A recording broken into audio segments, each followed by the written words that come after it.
Africans for this that was native for the opportunity for in the Korean now you do so that is or for Mama Kaza. Are you the man or when you there by now? Okay. And then you evangelist communication. Yes, I don't know. I want to mention that I am here. I'm going to to work a block. Who will you be out? Yeah, but I want to talk about radio as well. There's a difference about it. And I want to now come to the reality on the ground with factual examples. See, yes, you have done very young people. You should your sister will not your new cancer. If you don't see them, or the number one tells them you will move on. And the question you ever tell me young coupon. I wish my mind can win to be a safety. Christ will be object. Fire bomb pie. If you must for the bank, there was and then to only what do I train about at the see and the pay you can watch them. Put me in with stand for would you enter and then me. What day to me and few for a home and then me for the video, but who for the tech. If you can say we use to create to put away, I will you were here for a problem. Now I want to ask them, Emma or Jennifer Woodina and Sakamama, we use to create to the Monty. Amen. Amen. Yada Erade Israel Yankopon Ase. Said ye, Minia Pate, I can do Sabre, the Ananyame, Ayadom, Natchez, Ekitamona, and Yedi. It's a Donny Bremo, Froni and a catcher and say, or Nonsun Tiedi. Yame Enshira, Asafoma, any Abuafu, Amose, Asanamia Benin, and Yami Shiramo. After Yamisra Papa Roya, Yamena Moso, Eddie Jumedi, and Asakasa, Fidi, Ababe platform, yes, Yina so many Yamema, Ayin Shila, Doboso Sofo Yame in Shira. And then Numri, Menon Ebekasa, the secret behind success. And in Tassamoa, away ye dim. Tie Nipa Bebre, enim ye die, and a Nipa Bebre, enim in Tassamoa, a womb. Eti enne urade di atoma akoma so se me no yen kasa emfa ehintasem a ewo yedie mu na yen hwe se ye kasa yedie kura ene sei de kwa be na nipa ebefa so ediye ewo abrabo anase asetene mu eno ni ade a enne minum yenu ye kasa afa ho ye nuanom nso a mu follow ye Facebook nyina nyame enhira mo nyame enhira mombre a mo spend na moditie nyame asem nyina nyame ebehye monam Oma mubre enye kwada. Na yebe jina Luke chapter number 15 verse number 11 edeba na yebe kenkanya ne yako eti nyame ya adoma baabi ade besie ne sie etimi wi ani monyam hyenka no se ye etimi anwie nso a eye denala yebe san to aso na wotwe esene nyame ya adoma yebe san to aso tie ye kase success anase yedi a ene sei yedie ene sei Wobia otina brabom anase wote asase we so na bibiara ehian tie na bibia anya dai ehian yakase obi hia bibia e kire se ade biara opene ne nsaka amen anya na mroso demom ne ho enkire no de opene ne nsaka de bi obedi onya de obehye onya de ode beboa foforo onya ade biara eda na koma so ye nani suade hu anasa ne bota etimi be ma no amen eno ane yedi amen na abrabo nyina fopem anase se ye bobra abrabo nyina so bota yeti a ye de bobra e wo wiase ene se ye pese ye die. Everybody want to be a successful person in life. The Akase Obi has succeeded in life. Just said that person has achieved whatever is seen in this one. Amano. And yes, in essence, I am Rusum. Therefore, why you are content with whatever he has. There will be a song and it's Obi Piana or Bobrano. The Botaye. Na ni suade unu awode bobra ne se obedi na edie na mani pedi ye die fapem ne fare by ni nyina so ene sei eno na enaminu mienu ye behwe eti yemfa ye ntwere no na yenhwe bibi awo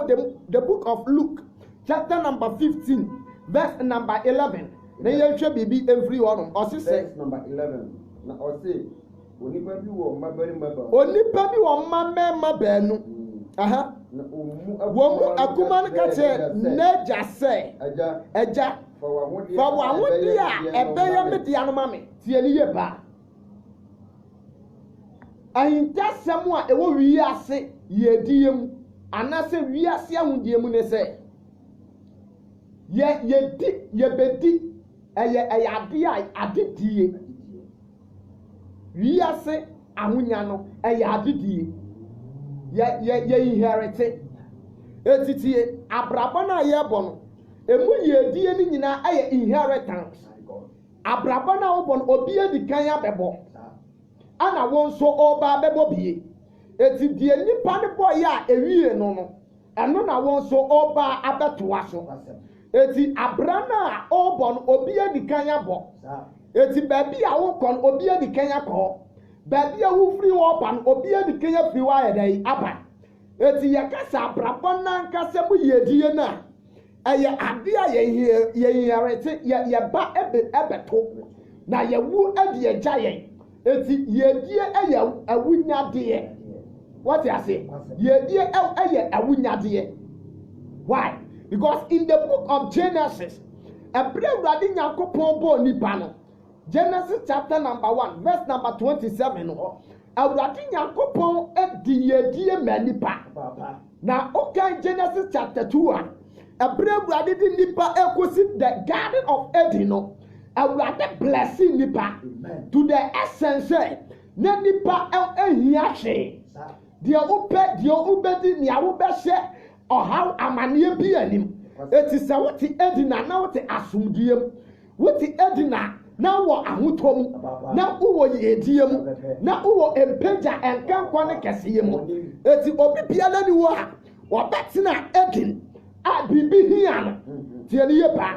nobody lacks in the garden of Eden eti obi tumi ka kyerɛ me sɛ ɛbra ɔne awurade bɛtu ɔnamɔ na ɔne ne bɛnante ɛwɔ Eden no biribi hia no biribi ahia no ɛfiri sɛ na awurade nankasa ɛne provider the Lord is our provider what you say eti tie in the book of Genesis in Garden of Eden na nipa hia bibia de yehia bia na awurade nankasa provider ɛde ma yɛn eti yɛdie fapem ɛne awurade eti obi biara ɔbɛdi yie no ɛyɛ nhyehyɛeɛ a awurade ahyehyɛ de ayɛ dɛ ɛde ato hɔ ɛyɛ ade a awurade abɔde ama nipa sɛ yɛ ihirate yɛkyɛ sɛ yɛmmra mɛfandi so ɛyɛ wunyade a yɛagya nom yɛnanom ɛde to hɔ ɛma yɛ eti yɛdie no yɛwɔ right sɛ yɛdi yie ɛwɔ wiase na ɛkwan bɛn na nipa ɛbɛfa so adi yie ɛno na ne yɛbɛwura mu no what you say eti from the look of Genesis chapter 2 you will say awurade making all the provision all the element everything that man will ever need on this earth ɛbɛma na brabɔ ɛsi ne yie amowatena asase so gyɔgyɔ no awurade providing eti nye yɛ ne yɛbɛ provide bibi ama yɛ ho eti na sika na wɔpɛ no ekura wo bi yɛtwa gu hɔ sika ne nye obi a na twa ayo what you say eti wunya that is why yɛnyɛ sika yɛmpɛ sika what you say efie na wo besie no wo bia de kan yɛ sibi what you say kan na wo pɛ no wo bi nso edi kan yɛ tɔ bi adeɛ bibiara ɛyɛ wani suadu atade a yɛhyɛ yɛ ipo life no ɛyɛ nipa bi product ekura nipa bi ana ɔmo tie mu de yɛ dɛ ɛde ma yɛ na ɛyɛ nimdie bi a yɛ pass from generation to generation awon to asuo mu ana awurade de ma eti sɛ ɔhwɛ Genesis a awurade hyɛ da hyehyɛ nimdie ne nyansa ɛkɔnyɛ nipa mfa so ɛnyɛ nneɛma invented things into this one ɛmfa nneɛma foforɔ mbrɛ wiase no awurade de wura nipa yɛn jeans mo eti ɛka yɛabɔ so ho what you say eti nipa biara wɔba awo no wɔkura that creation ability. What I say? Eti wɔyɛ creative man a wɔtumi tena se sɛ wɔadwene adi biribi abanko a wɔtumi de inventions nneɛma foforɔ yɛ dɛ ɛba wɔtumi tena se kakureti arefɔme nneɛma ɛma nneɛma kɔ so eti tie yɛdi akasa yɛdi ɛyɛ ade a ɛda hɔ dada. Amen. Eti ɛyɛ discovery. Eti yɛwunu sɛ awurade na ayɛ n'adeɛ de ayɛ dɛ ɛde egu hɔ na yɛbɛbusa sɛ adan na nipa brɛ ɛwɔ wiase ɛbrɛ awurade ameki provision adan na nneɛma ɛkɔ yie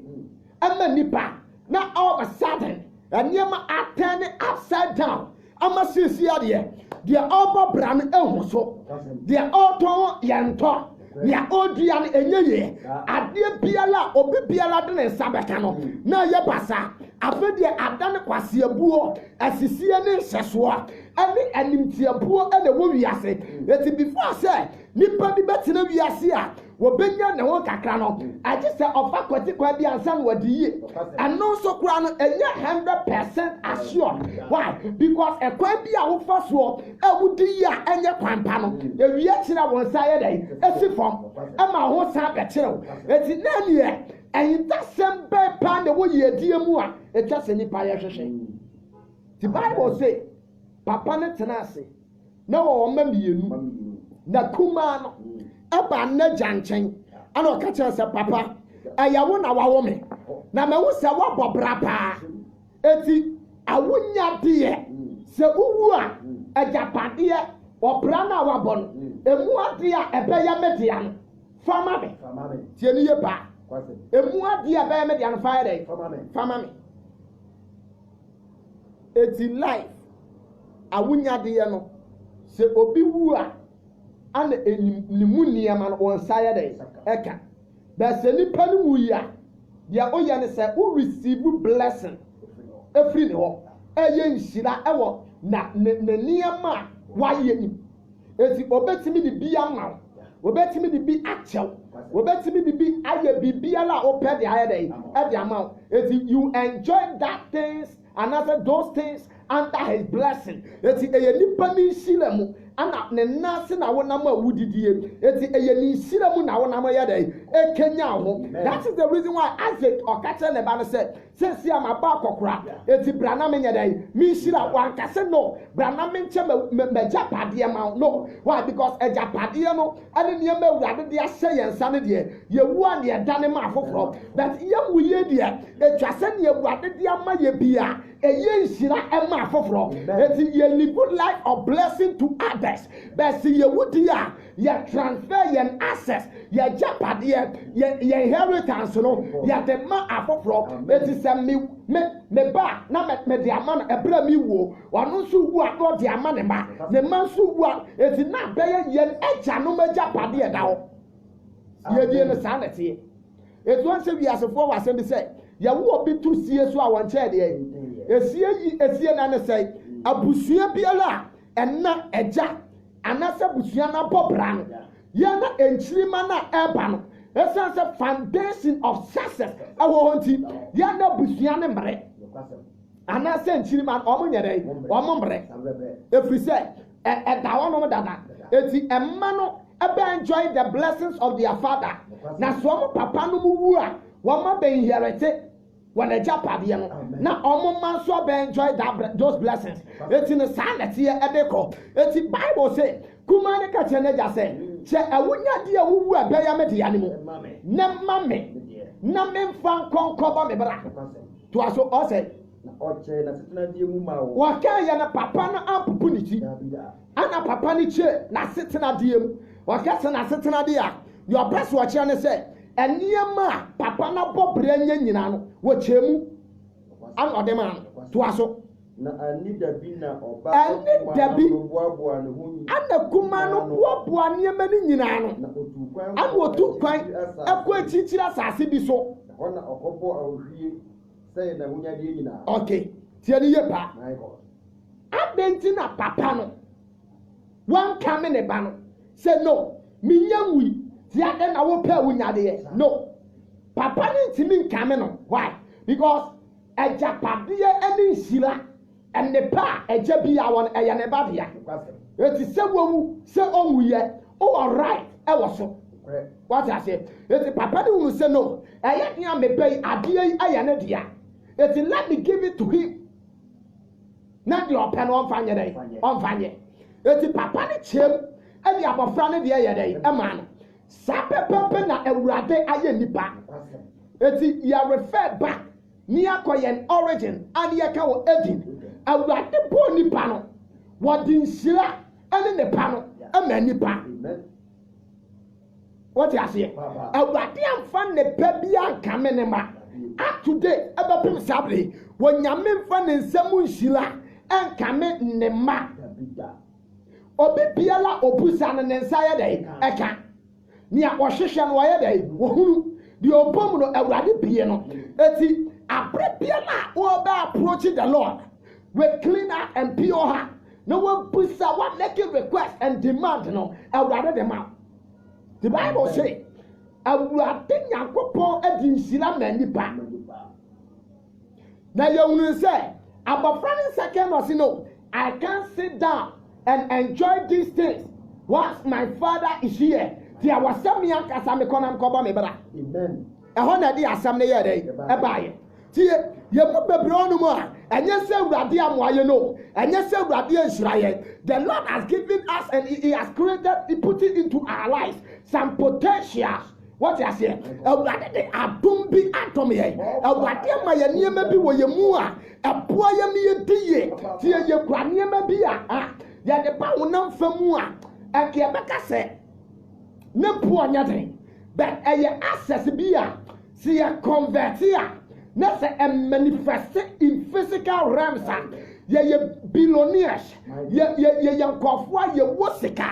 yɛyɛ adefoɔ bɛtie Bible si bra bɔfra ni nyaayɛ no ana wɔyi ne ho firi agya ne nkyɛn ana wɔkɔ akyirikyiri asase bi so eti yɛwɔ nipa bi no mo ɛwɔ wiase a awurade abɔ yɛ ɔde nipa bi ahyɛ yɛ mɔ awurade ama yɛ nimdeɛ bi awurade ama yɛ nyansa bi awurade ama yɛ ahoɔfɛ bi awurade ama yɛ suban bi awurade ama yɛ kasade bi wɔde nneɛma bi awura yɛ mu a ɛno na ɛbɛ mi yɛ di yɛ efisɛ yɛdie bi anyinasoɔ ɛyɛ nea wɔn mu na nea wɔn mu no ɛne nea wotumi yɛ eti sɛ wɔne biribi wɔn mu di a ɛne na wotumi nya hwɛ efisɛ adeɛ bi biara nipa yɛ no wɔyɛ firi ne mu eti nea wɔyɛ mu no ɛno nea dan na deɛ ɛno ti na Bible say ɛnyɛ nea ɛkɔ yɛ mu no ɛna egu yɛn ho fi ho na mmom nea efiri yɛ mu yɛ dɛ ɛba eti ti yɛ adeɛ bi wɔ mu a ɛno ɛna kura wo yie die ɛna yɛ wo yie die fapem na sɛ saa deɛ no ebetumi asutu a ebetumi apie ebetumi ayɛ kɛseɛ ebetumi ayɛ adwuma you need to dwell under the presence of your father wotumi nkwate wo papa ɛndi yɛ wotumi nkwate wo papa ɛmpagya wotumi nkwate wo papa ɛnhyane tie maame fa umra deɛ bi mu hwɛ yɛn enipa no yɛte sɛ yɛte sɛ bosome moon no according to science anaasɛ ɛhwehwɛ mu research amia hu sɛ bosome na nkasa ne nyade a ɛsɔ light o what you say bosome ne nsɔ light na mmom aposisi ne ho ɛwɔ bea bi a awia ne light na eturo no ɛrefracte fam eti awia ne light no ɛrefracte fam mu a ɛno na eduro anadwo a ɛma saa bosome no ɛno nso yɛ dɛ ɛsɔ eti yɛyɛ hu sɛ bosome no asɔ bɛ ne han na ɛdenam no ɛyɛ awia no ɛhan ne bi ana ɛreflɛkte ɛnyɛ ɔno ani own eti yɛ nipa no awurade ne awia no yɛ ne bosome no eti yɛ gyina hɔ na se yɛ posisi yɛn ho yie a yɛ posisi yɛn ho yie a ɛno na awurade reflɛkte fa yɛ mu na yɛ bɛ reflɛkte the light into this world na ɛno na ma yɛ yie die ɛdɛɛdeɛ wɔyɛ ti na wɔsɛ mɔma mo nipa ɛnna di wɔ nipa anim na wɔahyɛ mo agya ɔwɔ soro no animonyam eti sɛ wɔn position ho yie ɛwɔ ɛgya n'anim a you can reflect the light of the Lord eti abasa nipa hyɛ agya no animonyam eti apere biara ɔbɛ disconnect ho afre wurade ho no wo hu nani monya ade bia wo mu no ekate vision a ekate wo potential bia element na se pasa wo sha se oh God down you limit your vision, your life, and your progress. It's a pasa ye bia no betimi afu mu ayere aba. The Bible say abofra tina sia wonye japade and ofin na janchen no obi ya tumtuni pa anna wasase so otonyom no wa free na janchen oko o se na onyom to na kofom first na kofo yi ba to programs ahantani akasisem ti ene pa wutina na atonyom krampa there's no spirit what you say first no na ka wo ade bi wo mu a awbrasie bi a na wo de yi adwuma na ni pachi wutu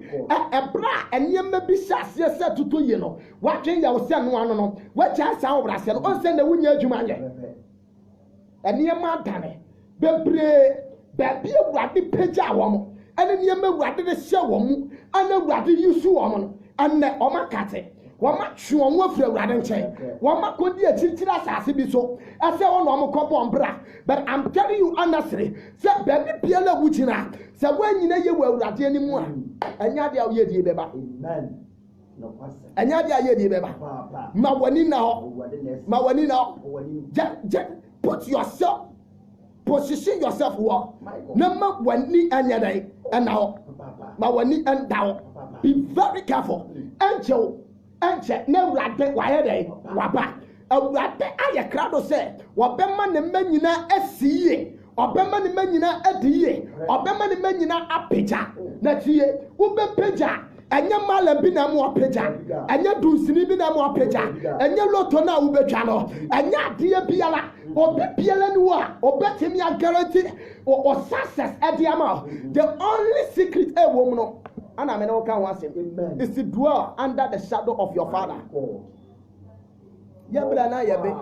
nyame ya adoma next week ya beto aso amen nyame shila se watie na de be ya adwuma keep it free sabre ko fa ya adwuma na urade de obesi e wo yesu de mo amen amen 104.7 FM in the way here in concise and brief you better say powerful yemre na yebre and you know yebre ketewe tinye do do ya